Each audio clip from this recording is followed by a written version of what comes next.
আগে ওষুধের দোকানগুলো এমআরপি তারপর জিএসটি নিয়ে দাম প্রাইস করত। মানে আপনি ওষুধ কিনলেন 10,000 টাকা, এমআরপি 10,000 টাকা আছে, তার উপর জিএসটি চায়। বছর তিনেক হলো অ্যাপ এসছে, কিছু অ্যাপ এসছে, তারা বলছে 25% ডিসকাউন্ট, কেউ বলছে 40% ডিসকাউন্ট। এটা যখন শুরু হলো দোকানের ব্যবসাটা আস্তে আস্তে কমলো। তো আগে সত্যিই কি তারা 60% 70% প্রফিট করতো? আমার মধ্যে সেই মানবিকতা বোধ থাকে যে ওষুধটা মানুষের জীবন বাঁচানোর জন্য, শুধু টাকা ইনকাম করার জন্য নয়। এখন দেখি সবাই সিগারেট খাচ্ছে, নেশাটাও করছে, আর কাজের প্রচন্ড চাপ, তার জন্য স্ট্রেস। এগুলো কি ক্যান্সার বাড়ায়? অত আপনারা এটা জানেন না, ইন্ডিয়াতে প্রথম ক্যান্সারের মেন ট্রিটমেন্ট কিন্তু ডাবল নিয়ে আসে। তো বর্তমানে এই যে ধরুন যত রকম সিনথেটিক বা এই কেমিক্যাল বা এই ধরনের কেমিক্যাল যুক্ত খাবার বা প্যাকেজ ফুড বা ড্রিঙ্কস সেগুলো আছে, তো এইগুলো কিন্তু একটা কারণ। এটা আমি আপনাকে স্ট্রংলি বলতে পারি, ক্যান্সার কেন হয় আজ অব্দি সেটা আবিষ্কারই হয়নি। ছিলেন কর্পোরেট সেক্টরে, ভালো পোস্টে ছিলেন, চাকরি গাড়ি সবকিছু ছিল, তো ছেড়ে দিয়ে হঠাৎ ব্যবসার বোধ কেন না? বাঙালি তো বলে বাঙালির ব্যবসা হয় না। আপনি হঠাৎ এই ব্যবসায় কেন আসেন?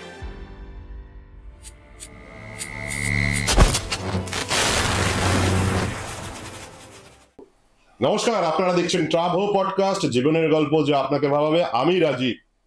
ক্যান্সার, এই ক্যান্সার শুনলে আমরা খুব ভয় পেয়ে যাই, আর আমরা জানি একটা চলতি কথা, ক্যান্সার কোনো অ্যান্সার নেই। আজকে আমাদের বিশেষ অতিথি অমিত দাস, সায়নী এন্টারপ্রাইজ। নমস্কার। নমস্কার। আপনাকে আমাদের এখানে আসার জন্য অসংখ্য ধন্যবাদ। তো বলুন, কিভাবে শুরু করলেন এই আপনার এই স্ট্রাগলটা, এই শুরুটা? দেখুন, আমি তো আপনার সঙ্গে তার আগে আপনি যদি বলেন আপনার বিষয় কিছু। আমি সংক্ষেপে বলি, আমি অমিত দাস। আমি একটা বর্তমানে সানি এন্টারপ্রাইজ, সানি আমার ওয়াইফের নাম। আজকে সে আমাদের সাথে নেই। তো কর্পোরেট ছেড়ে আমি যখন ব্যবসা শুরু করি, আমি সানির নাম নিয়েই করেছিলাম, যেহেতু আমার মধ্যে সেই মানবিকতা বোধ থাকে যে ওষুধটা মানুষের জীবন বাঁচানোর জন্য, শুধু টাকা ইনকাম করার জন্য নয়। বর্তমানে আমরা অনেকগুলো কোম্পানির ডাইরেক্ট ডিস্ট্রিবিউটার, বাট আমার যে জিনিসটা আমি অলওয়েজ নিজেকে মনে করে করি, আমার বেসিকটা খুব স্ট্রং এবং কিছু বিবেকবোধ যেটা হওয়া উচিত আমি সেটা করা ছেলে। আমি মানে মানুষের ভালোটা দেখুন, আজকে বাঁচতে গেলে অর্থের দরকার, কিন্তু অর্থ আরেকটা লোককে মেরে নয়, 10টা লোককে বাঁচিয়েও কিন্তু মানুষের আজকে চলার জন্য যেটুকু অর্থ জোগাড় করা দরকার সেটুকু করা যায়। এটাই আমার বেসিক, এই কাজটাই আমি করি। বর্তমানেও প্রচুর পেশেন্ট আমরা সার্ভ করি এবং সঠিক মূল্যে দিই। সব থেকে বড় কথা, আমরা ওষুধটা যখন দিয়ে আপনাকে সঠিক মূল্যে দিই। আপনারা শুনবেন, আপনাদের যে প্রশ্নগুলো আসে ক্যান্সার সম্বন্ধে, সেই বিষয়ে আপনারা ভয় পান, কাউকে জিজ্ঞাসা করতে পারেন না, এরকম কিছু আলোচনা আমরা এই পডকাস্টে রেখেছি। দেখতে থাকুন ট্রাভো পডকাস্ট, জীবনের গল্প যা আপনাকে ভাবাবে। আগে ওষুধের দোকানগুলো এমআরপি তারপর জিএসটি নিয়ে দাম প্রাইস করতো। মানে আপনি ওষুধ কিনলেন 10,000 টাকা, এমআরপি 10,000 টাকা আছে, তার উপর জিএসটি চায়। বছর তিনেক হলো অ্যাপ এসছে, কিছু অ্যাপ এসছে, তারা বলছে 25% ডিসকাউন্ট, কেউ বলছে 40% ডিসকাউন্ট। এটা যখন শুরু হলো দোকানের ব্যবসাটা আস্তে আস্তে কমলো। তো আগে সত্যিই কি তারা 60% 70% প্রফিট করতো?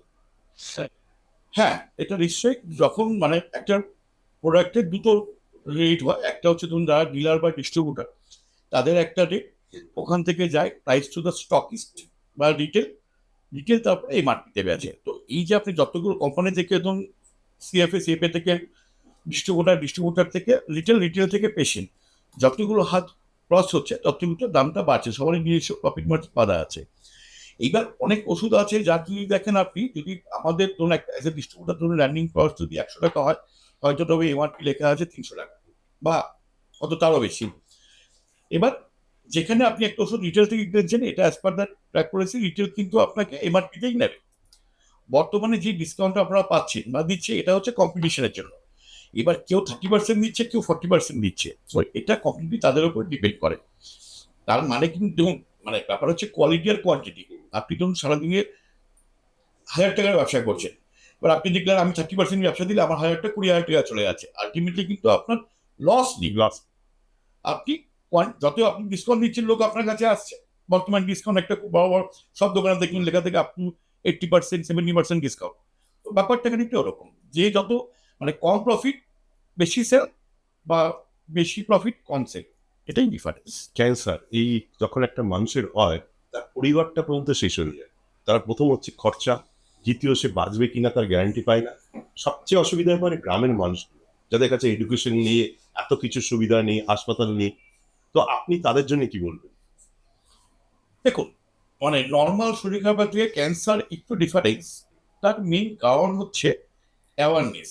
আমরা কিন্তু ম্যাক্সিমাম কেউ যদি জানে ক্যান্সার, সে চারিদিকে প্রথম দৌড়ে বেড়াচ্ছে কি করতে, কারণ সে জানেই না। আপনার পেটে ব্যথা, মাথায় ব্যথা বা এটা হলে আপনি জানেন একটা ডাক্তারের কাছে যেতে হবে।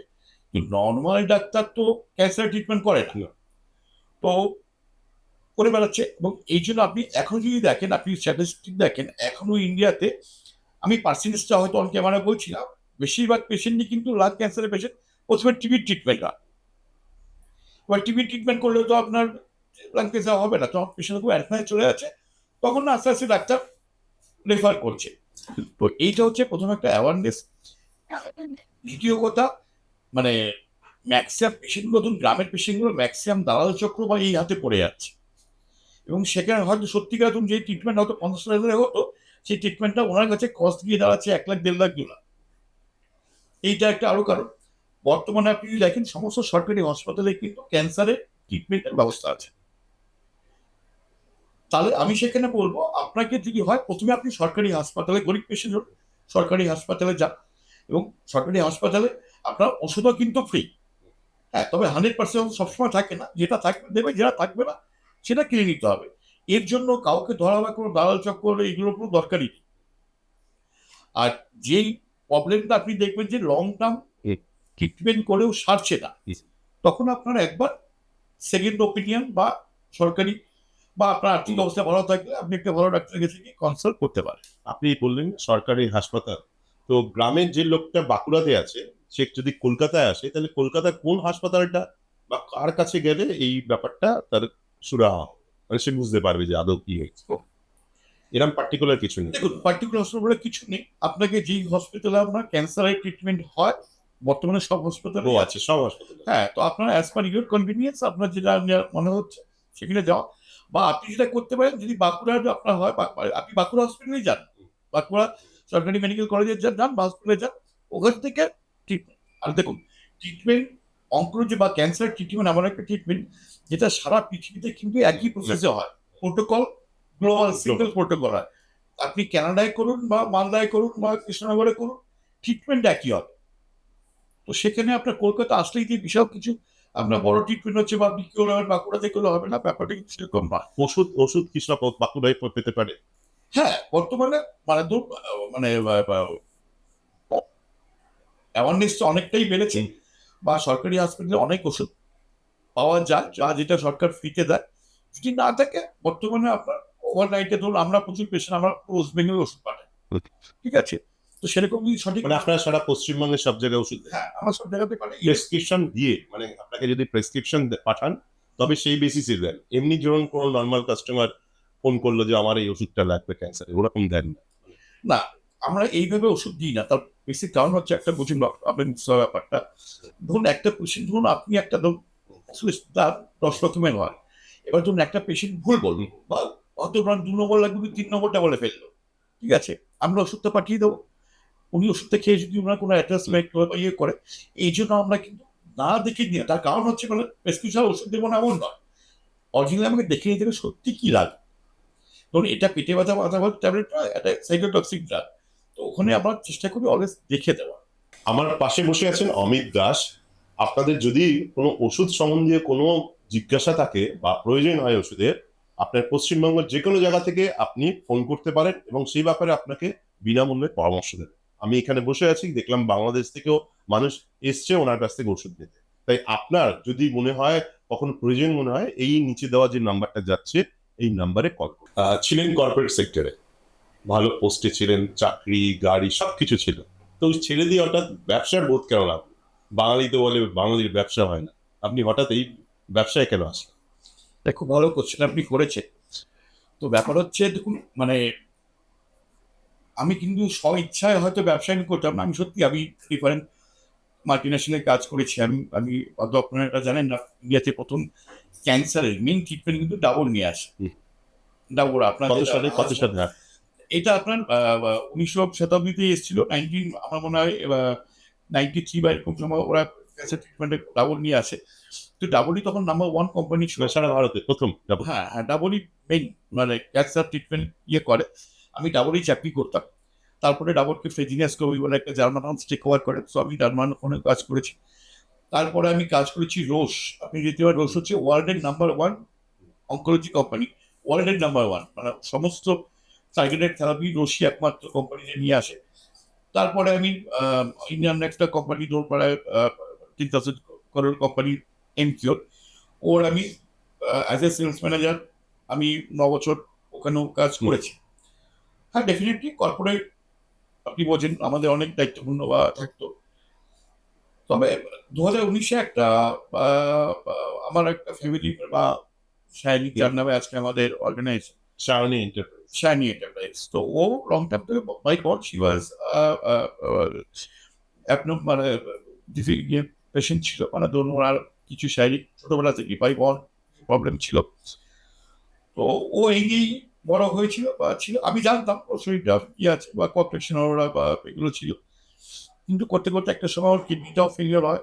ধরেন ইন্ডিয়াতে মানে এমন খুব কম হসপিটাল আছে যেখানে ওকে আমি নিয়ে যাইনি, এমন হয়েছে আমি এখান থেকে ডাইরেক্ট ওকে এখান থেকে নিয়ে ফ্লাইটে আমি দিল্লি এইমসে ডাইরেক্ট ভর্তি করেছি। এটা খুব টাফ, মানে সেরকমই হয় না, সেই কাজও আমি করেছি। ওই চাকরি অবস্থায় না ব্যবসা না, তখন আমি চাকরি করি, ওই চাকরির সাথে সাথে এটাও করছে। আর এটা করেছি। আমি বেসিক্যালি ডেনিশের কি পেশেন্ট ছিল ছোটবেলা থেকে, ডেনিশের উপর নারায়ণ হয়েছে বা ক্যালকাটা তো সংস্থায় করেছি। কিন্তু হয়তো নিয়তি এটাই লেখা ছিল মানে, এবং আমাদের সবাই আমরা জানতাম যে হয়তো বা এত দিন বাঁচবে মানে না। এটা জেনেও ম্যাডামকে এটা কি আপনার অ্যারেঞ্জমেন্ট ছিল না? না, সত্যি কথা বলতে আমার লাভ ম্যারেজ ছিল না। আমি প্রথমে এটা জানতাম না, কিন্তু আমি বিয়ের পর জানতে পারি, কারণ ওর নর্মাল প্রেশার ছিল 240/120, নর্মাল প্রেশার ছিল, আচ্ছা, আর যেটা ভাবা যায় না। সাধারণ মানুষের সেটা হয় না। না, তো মানে ওরা একটা শারীরিক প্রবলেমে ডাক্তারের কাছে গিয়েছিলাম, ডাক্তার বললে আমাকে টাকা দিয়ে বের করে দিয়ে বলছে আগে আপনি কোনো কার্ডিওলজিস্টের কাছে যান। আচ্ছা, এটা কত সালে হয়েছিল? এইটা ধরুন 2007 নাগাদ। হুম। তো তখন আমি যখন ডাক্তারের কাছে নিয়ে যাই, তখন আমি গিয়ে বেসিক্যালি সমস্যাগুলো জানতে পারি যে ওর বেসিক্যাল অল্প অপারেশন হওয়াটা ছিল, অনেক রকমের ছিল, ছোটবেলায় একটা ছিল। তো অনেক চেষ্টার পরেও আলটিমেটলি 2019-এ ও আমাদের ছেলে পরলোক করে। তখন আমার একটা ছেলে ছিল, মানে আমার ছেলে সুবায়ন দাস। ও কত বয়স? তখন ওর বয়স 8 বছর, 8+। ঠিক আছে, তো সেইখানে তবুও আমি সম্ভব ম্যানেজ করছি। দেখুন আমি যে প্রফেশনে ছিলাম, তো আমাকে তো মাসে 20-22 দিন আমাকে বাইরে থাকতে হতো। আর টু বি অনেস্ট, মানে এমনও দিন গেছে, মানে ধরুন আমি সকালের ফ্লাইটে ফিরেছি, আমার বাড়িতে সবসময় 2টো লাগেজ থাকতো। একটা লাগেজ আমি ক্যারি করতাম, একটা লাগেজ রাখলাম, সকালবেলা আবার আরেকটা লাগেজ নিয়ে পরের ফ্লাইটে আমি বেরিয়ে গেলাম। তো এইভাবেই চলছিল, কিন্তু প্রবলেমটা স্টার্ট হলো কোভিড থেকে। 2019 না, কোভিড 2000 আপনার 20 থেকে কোভিড আসলো। তো কোভিডের সময় যখন সমস্ত লকডাউন সবকিছু হলো, এবার আমি যখন বাইরে যেতাম তখন ধরুন আমার বাড়িতে কাজের লোকজন ছিল, যারা বাচ্চারা ওকে দেখাশোনা করতো, সারাদিনই থাকতো। এবার কোভিড হওয়ার পরে এরা সবাই চলে গেল। সেকেন্ড, দেখুন এটা মানে কর্পোরেট কালচার, আপনি তো জানেন, যতদিন আপনি আপনার বেসটা দেবেন, কোম্পানি আপনার বেসটা দেবে, যখন ওরা ফিল করবে যে এর কোনো অন্য অসুবিধা আছে, হি ক্যানট গিভ ইজ 100%, তখন কর্পোরেট কখনোই আপনাকে, এটা অপ্রিয় সত্য কথা হলো, এটাই সত্যি কথা।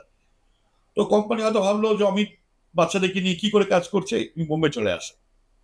তো তখন আমার পক্ষে ছেলেটাকে নিয়ে যাওয়া সম্ভব ছিল না, আর কোভিডেও কাজের লোকজন চলে গেল। তো তখন আমার মনে হলো উপায় একটাই, চাকরিটাকে ছাড়তে হবে। তাছাড়া দুটো অপশন ছিল, দেখুন, একটা হচ্ছে আমি চাকরিটাকে নিয়ে কর্পোরেটে অনেক বড় বস্তু চলে গেলাম। তখন কি পোস্টে ছিলেন আপনি? তখন আমি সেলস ম্যানেজার ছিলাম। মানে আমি ক্যালকাটার মধ্যে সব থেকে মানে কম বয়সের ইন্ডাস্ট্রির মধ্যে সব থেকে কম বয়সের সেলস ম্যানেজার আমি হয়েছিল ক্যালকাটাতে, এসএম পোস্ট। তো আমি মানে খুব because of my hard work.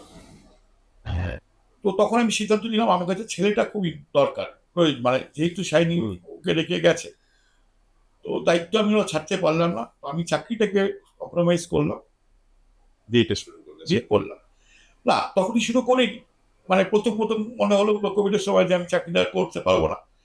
এবার চাকরিটা ছেড়ে দেওয়ার পর ওটা ধরুন একটা মানে ইমোশনাল ডিসিশন ছিল, বা একটা কোম্পানিকে বললাম যে আমি এখন বোম্বে যাবো না, তো কোম্পানি বললো না গেলে then you have to resign. তো তখন রিজাইনটা আমি করে দিলাম। এবার করে তারপরে কি করব একটা কোশ্চেন। এর মধ্যে কিছু কোম্পানির সঙ্গে আমার কথা হয়েছিল যে হয়তো জয়েন করবো, কিন্তু কোভিডের ওই সময়টা কোনো কোম্পানি কোনো রিক্রুটমেন্ট হচ্ছিল না। 2000 আপনার রিক্রুটমেন্ট চালু হয় আপনার 2020 অক্টোবরের পর থেকে। ওই সময়টা ব্লক করা ছিল। তো আমি একটা দুটো কোম্পানির সঙ্গে কথা বলে রেখেছিলাম, কিন্তু ওই সময়ের আগে হচ্ছিল না। এবার প্রবলেম হচ্ছে দেখুন, মানে যেহেতু মানে আমি শাইনিকে নিয়ে লং টার্ম স্ট্রাগল করেছি, শাইনি চলে যাওয়ার পরে আমার হাতে সেরকম কোনো জমানো অর্থ আমার কাছে ছিল না।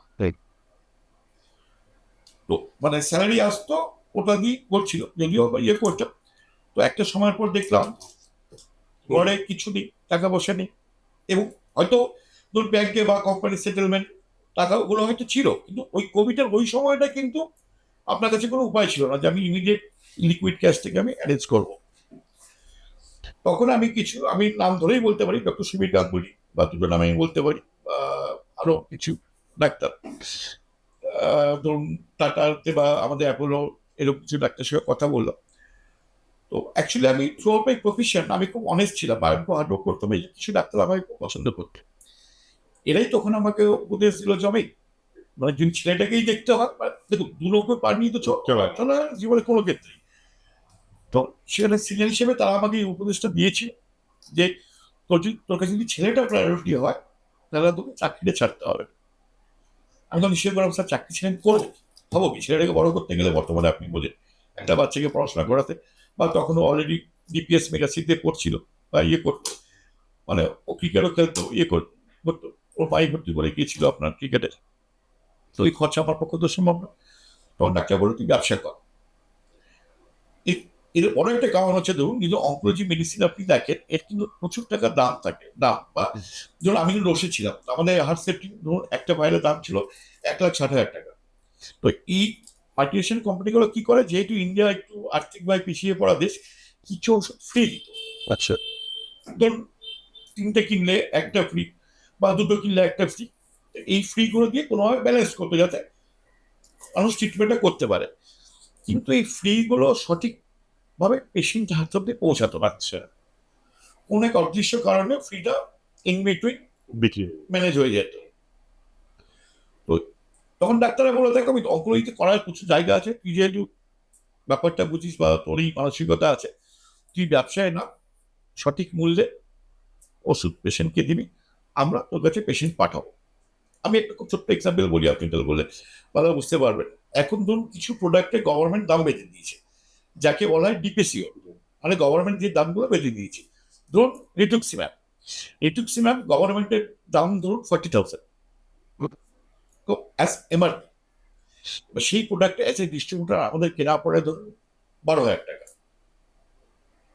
তো still the difference is 28,000। But আপনি যদি ওষুধটা যদি আপনি কোনো হসপিটাল থেকে কেনেন, হসপিটাল কিন্তু আপনাকে অ্যাজ পার দ্য এমআরপি আপনাকে কিনতে হবে, মানে 40,000 টাকা কিনতে হবে। সেখানে আমি যদি আমার থেকে যদি নেয়, সেখানে আমি ধরুন 12,000 টাকার উপর অ্যাজ পার দ্য ডিস্ট্রিবিউটার আমি 10% অ্যাড করব। 12,000 10% 1,200 টাকা, তার মানে 13,200 টাকায় আপনি ওষুধটা পেয়ে গেলেন। দেখেছি। সেকেন্ড আরো একটা জিনিস দেখুন, মানে যেটা খুব বোঝার ব্যাপার আছে, এটা সুবিধা কোথায়। অনেক সময় মানুষ মনে করে ডাক্তার নাম্বার দিয়েছে মানে সামথিং। হ্যাঁ, দেখুন আমি একেবারে অস্বীকার করি না, কিছু জায়গায় হয়তো আছে, বাট অনেক ভেরি বিগ মার্কেট। আপনি ওভারঅল দেখেন, যারা ধরুন চিন্তা অন্যভাবে করা যায়, ধরুন আপনার ইন্স্যুরেন্স আছে, ধরুন আপনার 5 লাখ টাকা ইন্স্যুরেন্স কভারেজ আছে। ক্যান্সারের উপরে ইন্স্যুরেন্স হয়, হ্যাঁ। মেডিকেল হ্যাঁ। কারা কারা দেয় এটা? সব সমস্ত কোম্পানি ক্যান্সার বলে যে আপনি রাখুন না। হ্যাঁ, এবার কিছু ওদের ক্যাপিং থাকে। ওটা কি ফার্স্ট স্টেজ বা ধরুন একটা রোগী ধরা পড়লো ক্যান্সার, সে কি মেডিক্লেম করতে পারে? হ্যাঁ, না না, ধরা পড়ার পর মেডিকেল হয় না, করতে পারে কি পারে না সেটা হয়তো আপনার ইন্স্যুরেন্স কোম্পানিগুলো বেটার আপনাকে করতে হবে, কিন্তু ক্যান্সার কিন্তু মেডিক্লেমে কভারেজে আন্ডারে থাকে। এইবার ধরুন একটা পেশেন্ট ডায়াগনোজ হলো, এইবার যদি আপনি ধরুন রিটুক্সিম্যাব যদি আপনি নেন, তাহলে আপনার ধরুন একটা ওষুধ চলছে, শুধু একটা ওষুধ চলে না, সাথে আর ওষুধ আছে। দেখা গেলো একটা আপনার হসপিটাল নিলে ওভারঅল সবকিছু নিয়ে আপনার 80 থেকে 90,000 টাকা পার কেমোতে চলে গেল। তাহলে কিন্তু আপনি কিন্তু ধরুন ট্রিটমেন্টটা কমপ্লিট করতে পারলেন। ধরুন আপনাকে ধরুন 8টা কেমো নিতে হবে। এবার ধরুন আপনার ধরুন 1 লাখ করে পার কেমোতে আছে, তাহলে 5টা কেমো হলো, বাকি 3টে কেমো হলো না। কিন্তু সেখানে যদি পেশেন্ট যদি ডিস্ট্রিবিউটর থেকে নেয়, তাহলে আপনি কত টাকা, আপনার ধরুন আমি ধরুন 13,000 টাকা ওষুধের দাম, আরো সব মিলিয়ে ধরুন আরো আমি 20-25-30 আমি 40,000 টাকাই ধরে নিলাম আপনার খরচা। তাহলে কিন্তু আপনি আর 12টা কেমো আপনি নিতে পারছেন, মানে ট্রিটমেন্টটা কমপ্লিট হচ্ছে। এই জন্য অনেক ডাক্তার এই জন্য এটা করে যে আপনি এইখান থেকে নিন, তাহলে আপনার ট্রিটমেন্টটা কমপ্লিট হবে। কারণ একটা ট্রিটমেন্ট অর্ধেক করে, দেখুন ডাক্তাররাও তো মানুষ, তারাও বোঝে একটা ট্রিটমেন্ট আপনি অর্ধেক করে যদি ছেড়ে দেন, তাহলে লাভের দিকে ক্ষতিটা বেশি। এই যে ট্রিটমেন্টের কথা বললেন, কলকাতায় কিছু হাসপাতাল আছে, একই ট্রিটমেন্টটা অন্য জায়গায় যখন যাচ্ছে সেটা যদি 10 টাকা হয়, তার কাছে গেলে সেটা 100 টাকা হয়ে যাচ্ছে। আবার একটা বদনাম আছে, সেই হাসপাতালের ট্রিটমেন্টই হচ্ছে না, কিন্তু বিলটা করছে সে বিশাল আকারে। তো এই যে বিলিং আপনি যেটা বললেন, ট্রিটমেন্ট বিল, এটা একই টাইপের কেন হয় না? মানে আমার ধরুন আমি কলকাতায় নাম্বার 1 অনেকগুলো নার্সিং হোম আছে, হাসপাতাল আছে, সেখানে বিলিং কিন্তু আপ ডাউন হয়। আমি রুবির দিকে যদি একটা দেখি একরকম বিল হচ্ছে, আবার আপনি সায়েন্স সিটির কাছে যে হাসপাতালগুলো আছে তারা কি দিচ্ছে, এটা ডিফারেন্সটা কেন এই ট্রিটমেন্টের? দেখুন আমাদের ইন্ডাস্ট্রিয়াল কথা আছে এসওপি, মানে স্ট্যান্ডার্ড অপারেশন প্রসিডিওর। ঠিক আছে, প্রত্যেকটা অর্গানাইজেশনের একটা নিজস্ব এসওপি আছে। এবার রুবির ধরুন একটা নিজস্ব এসওপি আছে, অ্যাপেলোর একটা নিজস্ব যে আছে, বা ধরুন বর্তমানে মনিবল তার আছে। তো সোজা কথা বলতে গেলে দেখুন, এত ইন্টারনাল আমার হয়তো বলা ঠিক হবে না, মানুষ বর্তমানে খুব ভালো বোঝে। হ্যাঁ, তবে একটা কথা আমি আপনাকে বলবো যেটা বোঝা উচিত মানুষকে, ধরুন, একটা যে অসুস্থ লোক, ধরুন বয়স্ক লোক যেটা হসপিটালে যায়, সেগুলো অনেক অনেক ক্ষেত্রে হয় আপনার ওনার কিন্তু শরীরটা বা ইনফেকশন হসপিটাল থেকে ধরে না। আচ্ছা ঠিক আছে, আপনি যে কোনো হসপিটাল বা যে কোনো ইয়ে কিন্তু হসপিটালে কিন্তু জার্মের আতুর হয়। আচ্ছা, একসাথে মানুষ ভর্তি হলে ওখান থেকে আরো রোগটা নিয়ে চলে ট্রিটমেন্ট করে। এবার আপনি যদি ইন্টারন্যাশনাল স্ট্যান্ডার্ড বা দেখেন অরিজিনাল, যদি আপনাকে সেই কোনো ব্যাকটেরিয়া বা ভাইরাস যাতে না থাকে, তার জন্য যেই ফেসিলিটি বা যেই ক্লিননেস বা যেটা দরকার, that's makes a lot of difference. এবার আপনি ধরুন একটা ছোট একটা হসপিটালে গেলেন, ওরা হয়তো আপনার মিনিমাম বেসিক নিডটুকু করে দিল। ধরুন আপনি একটা হসপিটাল চালাচ্ছেন 30 টাকা স্টাফ দিয়ে, কিন্তু সেখানে আপনি আপনি যেগুলো বলছেন দামটা বেশি হচ্ছে, এটা কিন্তু দেখবেন আপনার ম্যান পাওয়ার অনেক বেশি আছে, বা ক্লিননেস, এগুলো একটা ফ্যাক্টর করে। এটা হচ্ছে আপনার জরুরি ব্যাপার, যেটা অরিজিনাল। আর দ্বিতীয় কথা হচ্ছে বাকি যেটা বাড়ে, সেটা আপনিও বোঝেন আমিও বুঝি, সেটা কিন্তু কোম্পানির স্ট্র্যাটেজি, ওরা যেই রেটে প্রোভাইড করবে। আপনি অনেক বছর ধরে এই ইন্ডাস্ট্রিতে আছেন, তো আমরা সাধারণ মানুষ দেখি একটা নামকরা ডাক্তারের চেম্বারের সামনে সন্ধ্যের বা একটু রাতের দিকে দাঁড়িয়ে থাকে রিপ্রেজেন্টেটিভ, মেডিকেল রিপ্রেজেন্টেটিভ। তো একটা কথিত কথা আছে যে ডাক্তাররা ওই কোম্পানির নামই ফেভার করে, ওই ওষুধটাই লেখে। এটা কি কিছু, মানে এটা তো চলতি একটা কথা আছে, ডাক্তারের সামনে যে রিপ্রেজেন্টেটিভ দাঁড়িয়ে থাকে, ও বছরে একবার বিদেশ ঘুরতে পাঠায়, আর স্যার ওই ওষুধটাই লিখে দেয়, আর ওই ওষুধটা ওই চেম্বারের পাশে যে ওষুধ দোকান আছে সেখানেই পাওয়া যায়, আর কোথাও পাওয়া যায় না।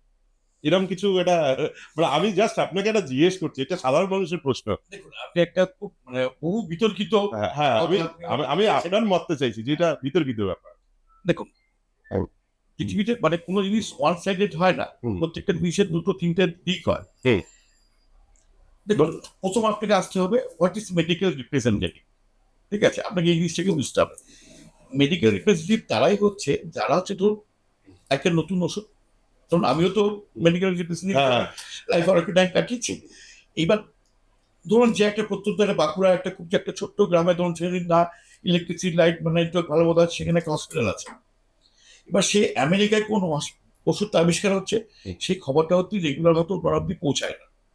ঠিক আছে, কোম্পানি কি করে, তারা যাদের মানে কোম্পানিকে যারা রিপ্রেজেন্টেশন করছে তাদের বলে, তারা এদেরকে এডুকেট করে, তাদের পুরো প্রোডাক্টটা ধরুন মেডিকেল রিপ্রেজেন্টেটিভ কিন্তু he is a master on the subject. মানে একটা মানে হয়তো বলা ভুল হবে, বাট অনেক সময় দেখা যায় বা ডক্টরের কাছে যে ইনফরমেশন ওখানে পৌঁছায়নি, কিন্তু একটা মেডিকেল না, আমার প্রশ্ন হচ্ছে এটা কি ফেভার নেয়? আমি আসছি, I am coming to year subject also.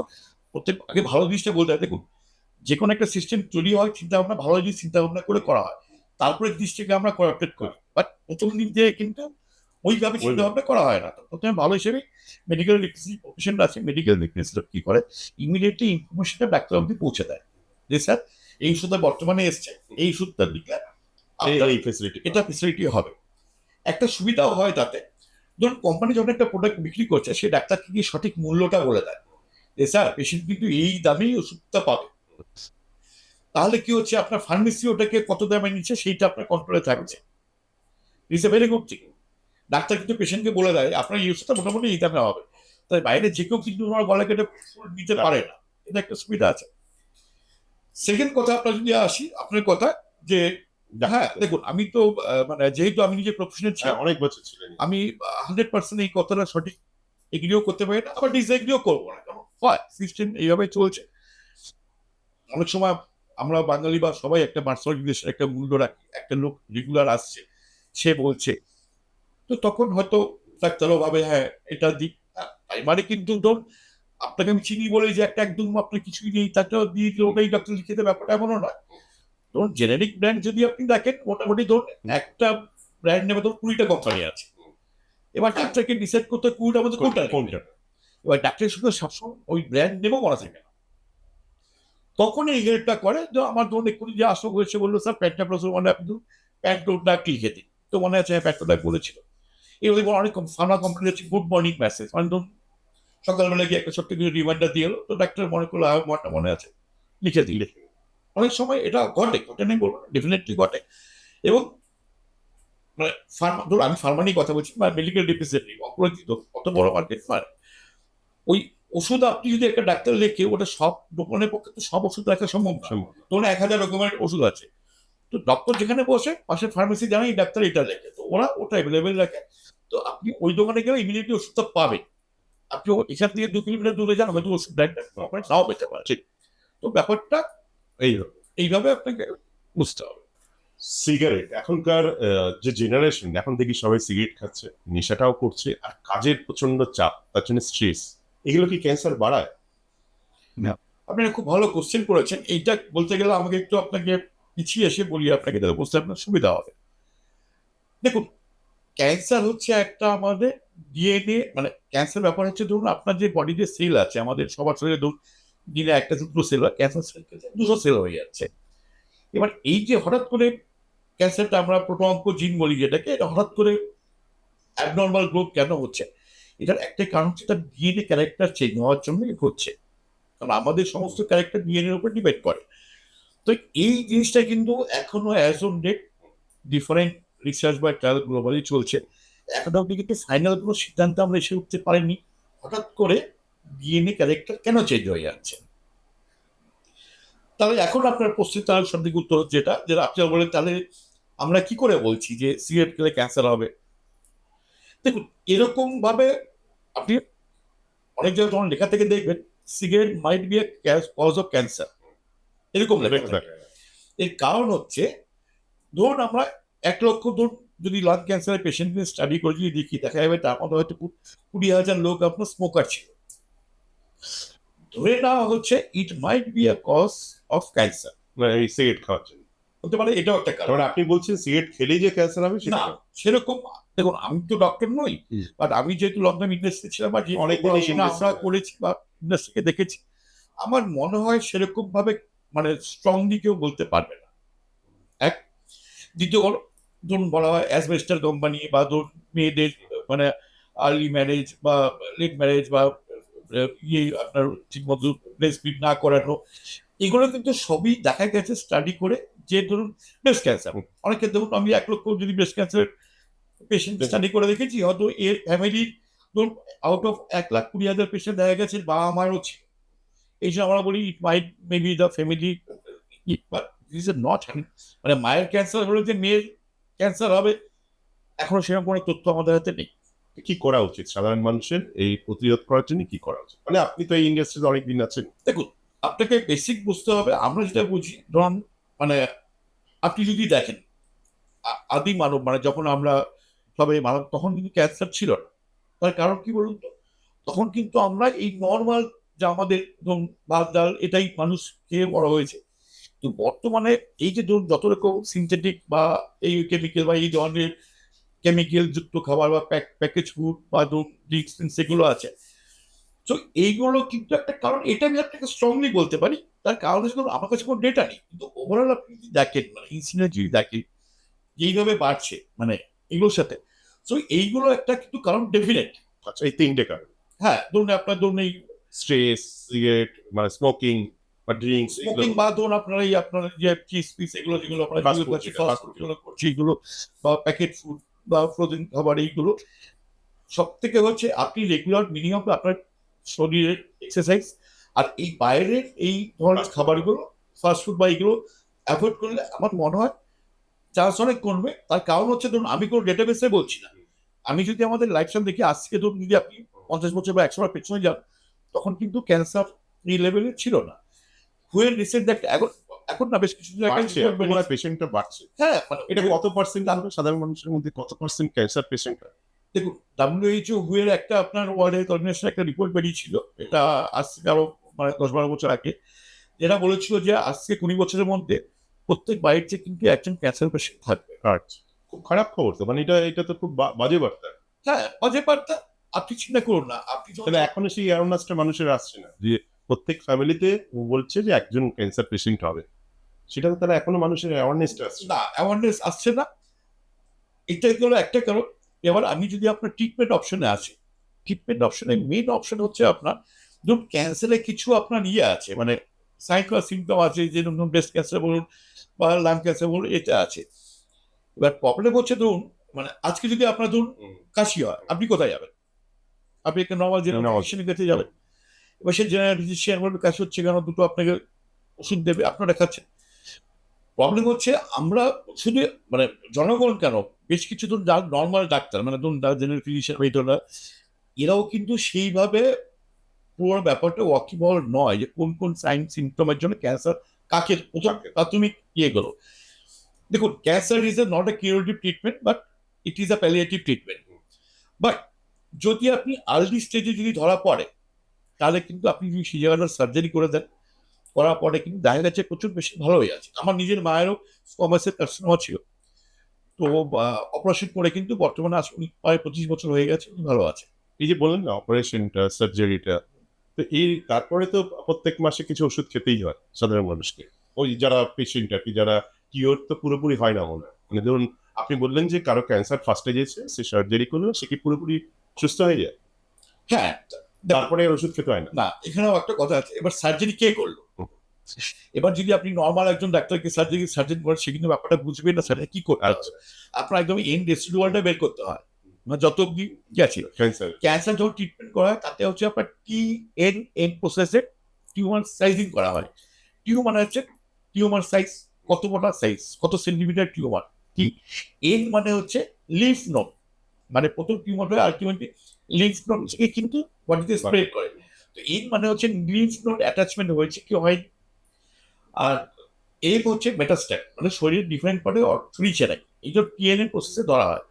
এবার TNM এ যদি সবকটাই যদি ফার্স্ট এরিয়া থাকে, ওইখান থেকে আপনি যদি প্রপার সার্জনের থ্রু ওটাকে সার্জারি করে বাদ দিয়ে দিলেন, কিওর হয়ে যাওয়ার কথা। এই যে ফার্স্টে যে আপনি বললেন না এই অপারেশন কিরকম কস্ট হয়, মানে মোটামুটি কত খরচা হয় একটা সাধারণ মানুষ? দেখুন এইভাবে কস্ট বলা সম্ভব না, তার কারণ হচ্ছে আপনি সার্জারি কোথা থেকে করছেন, কোন ডাক্তার থেকে করছেন, কোন সিনেমায় করছেন। যারা দেখছে তারা একটা জাস্ট, তার যদি হয় কিওর হয় তাহলে কত খরচা হতে পারে, মান্থলি ওষুধের পেছনে কত খরচা হতে পারে, সেটা একটা ধারণা।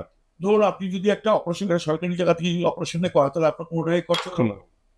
আপনি নর্মাল সরকারি টিকিট করতে যা 200-400 হাজার টাকা তো ওটা। আর ওষুধ এবার আপনি ধরুন এটাকে একটা একটা খুব বড় অ্যাপেলো বা আপনি বোম্বে থেকে করালেন, তাহলে আপনি ধরেন লাখ টাকা 2-3 লাখ টাকা যেতে পারে। তো সার্জারিটা করতে হবে, কোথা থেকে করবে তার উপর ডিপেন্ড করছে। আপনি সরকারি জায়গা থেকে করেন তাহলে সব সামনে।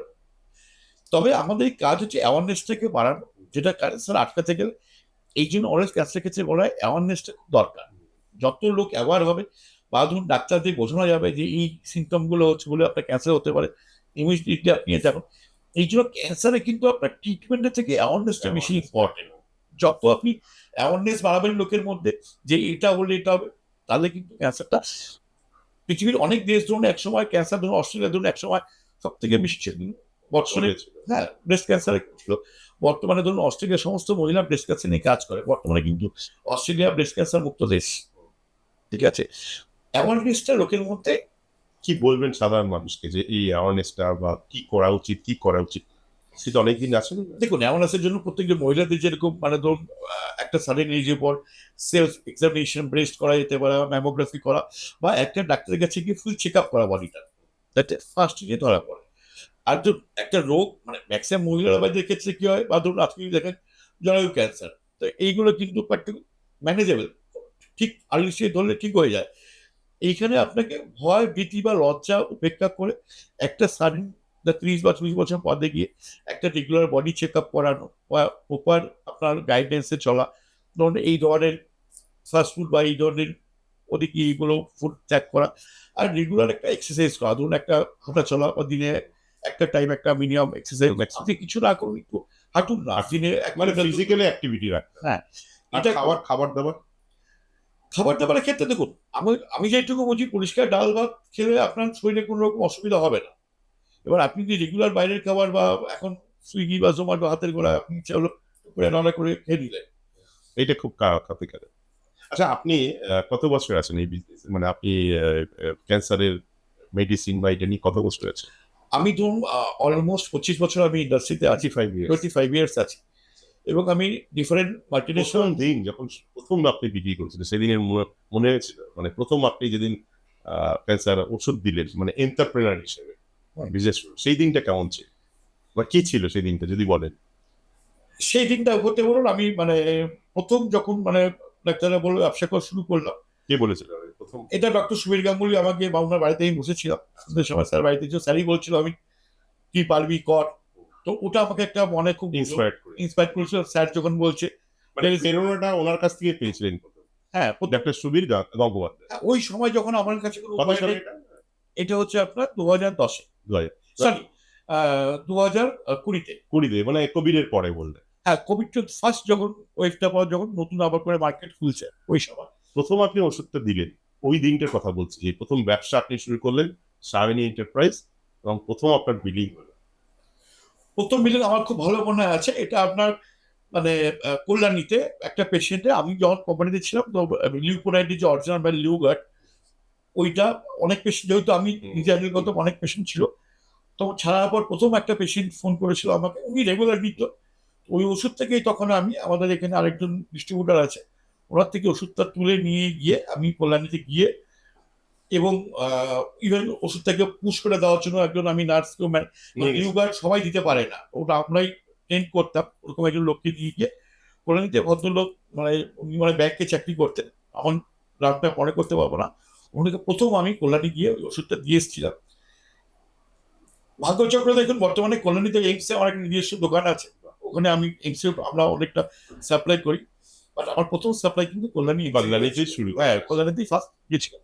এবং বর্তমানে আমাদের কল্যাণীতে আরো একটা আউটলেট আছে, যেখানে আমরা একদম মিনিমাম অনেক প্রাইস আমরা 70-80%ও কিছু প্রোডাক্টে ডিসকাউন্ট করি, কারণ দেখুন ওদিকে যেহেতু আপনার সরকারি বাড়ি কিছু গরিব পেশেন্ট আছে, আমরা এই কাজটা করি। বা স্বপ্ন কি? দেখুন, স্বপ্ন, আমি একটা খুব বড় কথা আপনাকে বলি, যেটা হয়তো শুনলে আপনার ইয়ে লাগবে।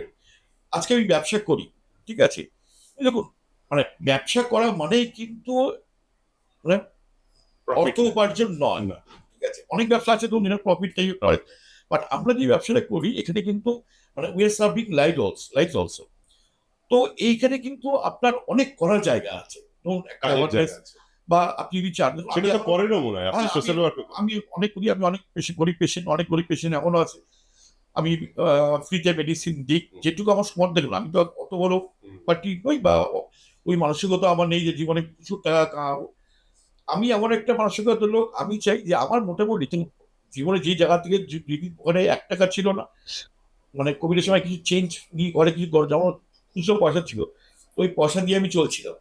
ওই সময় থেকে যেহেতু আমি এখানে উঠে এসেছি, তো আমার মিনিমাম চলার জন্য যেইটুকু লাগবে, বা আমার ছেলেটা বড় করে ধরুন বর্তমানে সিএবি আপনার 15 খেলে, তো ক্রিকেট খেলে বা হিসেবে গুড গিটার প্লেয়ার, গিটার, তো এইটুকু করার পর আবার যেটুকু এক্সট্রা হয় সেইটুকু আমি কিছু ভালো কাজ করি, বা কিছু করি পেশেন্ট বা ধরুন অ্যাওয়ারনেস ক্যাম্প, আমি প্রচুর অ্যাওয়ারনেস ক্যাম্প করি। আমাদের এখানেও ডক্টর গাঙ্গুলি আমার প্রোগ্রামে আসেন বা অনেক বড় বড় ডাক্তার আসেন, স্কলারি সুইটিং, আমি যে অ্যাওয়ারনেস প্রোগ্রামগুলো করি কিছু পেশেন্টকে ধরুন যারা সত্যিকারে গরিব দেওয়া।